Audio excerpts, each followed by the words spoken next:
Hello friends, learn in short में आपका एक बार फिर से स्वागत है। मेरा नाम है सरस और आप देख रहे हैं लर्न इन शॉर्ट। फ्रेंड्स, जैसा कि आप लोगों को पता है कि अभी जो डोमिसाइल वाला नियम बिहार का चल रहा है, उससे रिलेटेड मैंने अभी एक सिद्धार्थ जी जो हैं ACS सिद्धार्थ जी, उनका मैंने पूरा का पूरा वो डाला है, जो वीडियो कॉन्फ्रेंस में उन्होंने स्टेटमेंट दिया है। तो चलिए आज हम लोग अभी इस पर बात कर लेते हैं कि 2023 के परिप्रेक्ष्य में क्या नियम था और 2025 के परिप्रेक्ष्य में क्या नियम है जो पहले हुआ है TRE 1, 2, 3। ठीक है, तो देखिए आपको यहाँ पे दिख रहा होगा। हम लोग बहुत ही जल्दी नोटिस में इसको समझ लेते हैं कि बहुत ज़्यादा कन्फ्यूजन ना हो। और पहले हम लोग कितने पद पे लड़ते थे और मतलब कि जो अदर स्टेट वाले थे और जो बिहार के कैंडिडेट थे, दोनों किस किस अलग अलग पद पे फाइट करते थे। तो देखिए यहाँ पर कुल 100 रिक्त पदों के आधार पर नियुक्ति से संबंधित प्रतिवेदन, ये आपको दिख रहा होगा।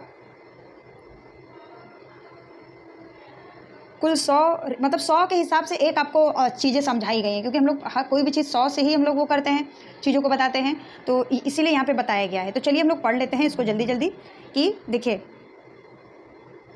आरक्षित पहले क्या था कि 2023 के परिप्रेक्ष्य में क्या नियम था कि आरक्षित 60% पद जो था वो 60% क्या था कि रिजर्व था, जिसमें BC, EBC, SC, ST, RF और EWS ये सारे बिहार के लिए है।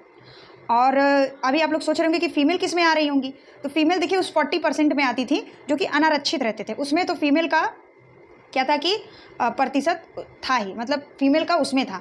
तो पहले हम लोग 60% पे बात कर लेते हैं। तो देखिए 60% में क्या था कि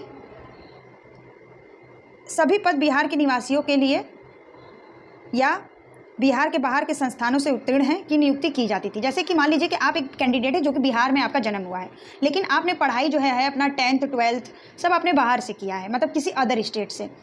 तो फिर क्या होता है कि उसमें क्या हुआ था उस टाइम कि आपको लेकिन बिहार का निवासी मान लिया गया था, क्योंकि आपके पास जो आपका जो निवास था वो बिहार का था, लेकिन आपने पढ़ाई सारा बाहर से किया था। देखिए इन्होंने इस बार बहुत ज़्यादा दिमाग लगाया है और चीज़ों को उसी हिसाब से इन्होंने परिवर्तित किया है। तो सभी पद बिहार के निवासी के लिए था। जो बिहार या बिहार के बाहर के संस्थानों से उत्तीर्ण थे उनको क्या मिलता था, उनको 60% का आरक्षण मिल जाता था। ठीक है, और दूसरा पॉइंट इसमें पहला ये पॉइंट क्या है, अनारक्षित मतलब कि जो ये ऊपर वाला था रिजर्व और नीचे वाला अनरिजर्व, मतलब कि जो 40% जो सीट था, जैसे 100% में 60% चला गया आपको, उनको BC, EBC, SC, ST, RF, EWS अनारक्षित पद जो 40% पद पहले था उसमें देखिए क्या था कि इसको थोड़ा सा हम लोग बड़ा कर लेते हैं। उसमें देखिए क्या था कि अनारक्षित कुल 40% पदों में 40 पद में 35%, मतलब कि 40 पद था, 40% मतलब 100, मान लीजिए कि 100 वैकेंसी थी, उसमें से क्या था कि 40 कैंडिडेट क्या हो गए, 40% अनारक्षित में आ जाते थे, जिसमें से टोटल 40 पद था, जिसमें से 35% क्या था कि यानी कि 14 पद। मान लीजिए सपोज दैट कि 10,000 वैकेंसी आई है, उसमें से 6,000 रिजर्व्ड है और 4,000 अनरिजर्व्ड है, लेकिन उसमें से क्या हुआ कि 4,000 में से क्या हुआ कि 35%, 4,000 का 35% क्या हुआ कि वो महिलाओं के लिए आरक्षित होता था, मतलब कि जो वो बिहार की महिलाओं के लिए या फिर अदर स्टेट की महिलाओं को भी उस टाइम मौका मिला था। ठीक है, शेष अनारक्षित 65% यानी कि 26 पद बिहार या बिहार के निवासियों के लिए खुला हुआ था। तो जो पहले क्या था कि अनारक्षित जो थी फीमेल वो बिहार की और अदर स्टेट की दोनों उसमें आ जाती थी 35% में। तो उसके बाद क्या होता था कि शेष अनारक्षित मतलब 65%, 26 पद बिहार या बाहर के निवासी के लिए खुला हुआ था। इस तरीके का फॉर्मूला चलता था 2023 तक, मतलब TRE 1, 2, 3 में यही फॉर्मूला चला है। ठीक है, अब आ जाते हैं जो हमारा संशोधित मतलब जो नियम है 2025 के परिप्रेक्ष्य में क्या हुआ। देखिए ऊपर वाला तो सेम रह गया, ऊपर वाला आपका सब चीज़ सेम रह गया कि अनारक्षित सभी 60% पद, अनारक्षित सभी 60% पद पर 60 पद बिहार के निवासियों के लिए है, जो उसमें था वही चीज़ है आपका। उसके बाद जिसमें से 40% पद बिहार के अंदर शैक्षणिक संस्थानों से उत्तीर्ण अभ्यर्थी एवं 60% 36 पद बिहार या बिहार के शैक्षणिक स्थानों से उत्तीर्ण अभ्यर्थी। अब देखिए हुआ क्या है ना इसमें बदलाव कि अब क्या है कि जो 60% पद बिहार के निवासी हैं, जिसमें से 40% पद यानी कि 24 पद बिहार के अंदर शैक्षणिक संस्थानों से उत्तीर्ण अभ्यर्थी एवं 60% 36 पद बिहार या बाहर के शैक्षणिक स्थानों से उत्तीर्ण अभ्यर्थी नियुक्त हो सकते हैं। मतलब कि इसमें क्या है ना कि आपका जो आप बिहार से हैं, लेकिन आपका जो 10th और 12th है ना वो आपका बिहार से रहेगा, तो उसमें आपको और फ़ायदा मिल जाएगा। देखिए यहाँ लिखा है ना कि बिहार के अंदर शैक्षणिक संस्थानों से उत्तीर्ण अभ्यर्थी एवं 60% 36 पद, ये अलग हो गया, एवं वाले को हटा दीजिए, यानी कि 60% में से भी इन्होंने डिवाइड कर दिया है।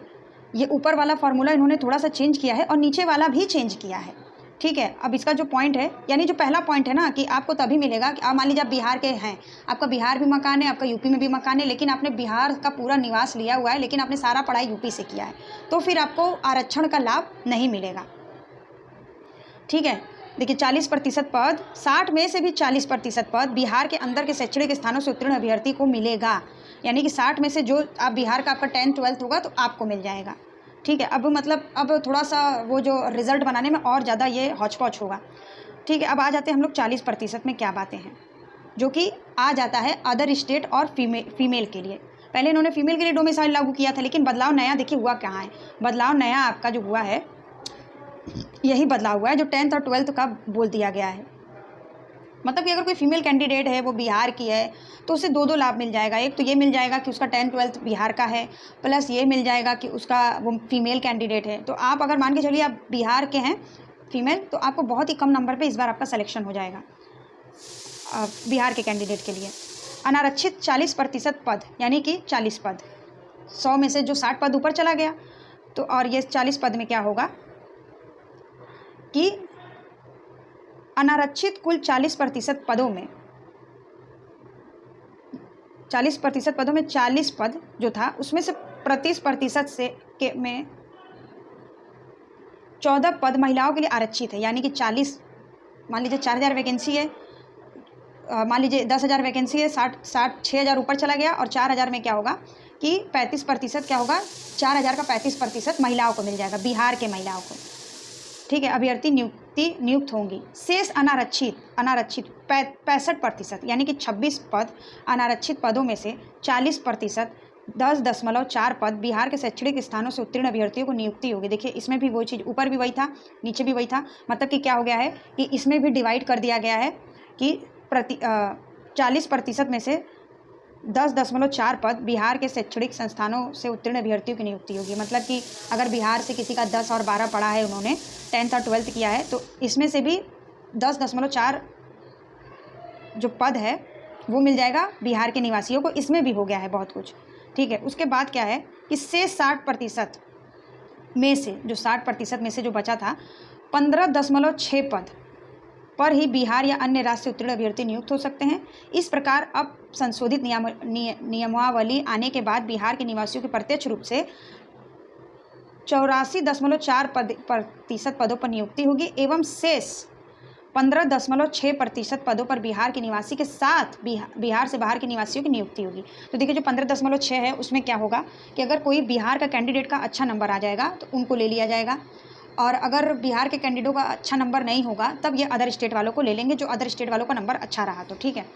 तो इसमें तो देखिए ये चांस है कि अदर स्टेट वाले ही ज़्यादा आ जाएंगे, तो अच्छा नंबर वो लोग मतलब ला तो वो लोग भी सकते हैं, लेकिन देखिए क्या है कि 1 2 3 में अदर स्टेट वाले बहुत कैंडिडेट बिहार में काम कर रहे हैं, ऐसा नहीं है, पढ़ने वाले वहाँ भी है और अदर स्टेट में भी है। इस प्रकार अब संशोधित नियमावली आने के बाद बिहार के निवासियों को प्रत्यक्ष रूप से इतना मिलेगा।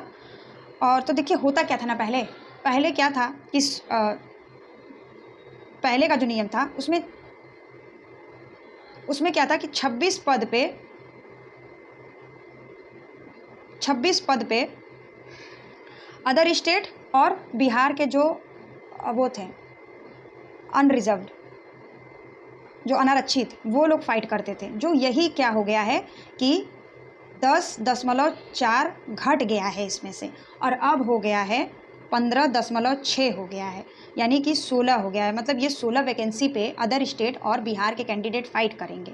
तो कुल ओवरऑल यही हुआ है कि यही नुकसान हुआ है कि 10.4 का नुकसान हुआ है, जो कि पहले इसी में फ़ायदा मिल जाता था सबको। तो यही चीज़, ये 10.4 कहाँ चला गया है कि अगर आपने बिहार से 10th और 12th किया होगा तो वो 40% वालों को 40% वालों को भी मिलेगा और 60% वालों को मिलेगा। तो आई होप ये चीज़ें अब आपको समझ में आ गई होंगी। मिलते हैं, आप चाहे तो ACS जो उन्होंने स्टेटमेंट दिया है सिद्धार्थ जी, आप उनका मैंने स्टेटमेंट भी डाला हुआ है, आप वो भी देख सकते हैं। और अब शायद आपको ये चीज़ें क्लियर हो गई होंगी। तो अब कोई भी वैकेंसी मतलब वैकेंसी पीआरटी की जब आती है या फिर 6 to 8 10th कुछ भी 9 10th 11 12th, तो उसमें से आपको क्या करना है, अदर स्टेट और बिहार के अनारक्षित कैंडिडेटों में से आपको 15.6 सीट जो है उसी के परसेंटेज के हिसाब से, यानी कि 15.6% पद आपको क्या करना है, उसमें से देखना है कि कितना आप उसमें फाइट कर रहे हैं और उसमें से कितना आपको कट ऑफ बन सकता है। मैं एक वीडियो और बनाऊंगी, उसमें मैं आपको बताऊंगी कि अब आपको अदर स्टेट वालों को फॉर्म भरना चाहिए कि नहीं और अब कट ऑफ क्या जा सकता है। तो फ्रेंड्स, तब तक के लिए बाय बाय, मिलते हैं नेक्स्ट वीडियो में और नए इन्फॉर्मेशन के साथ।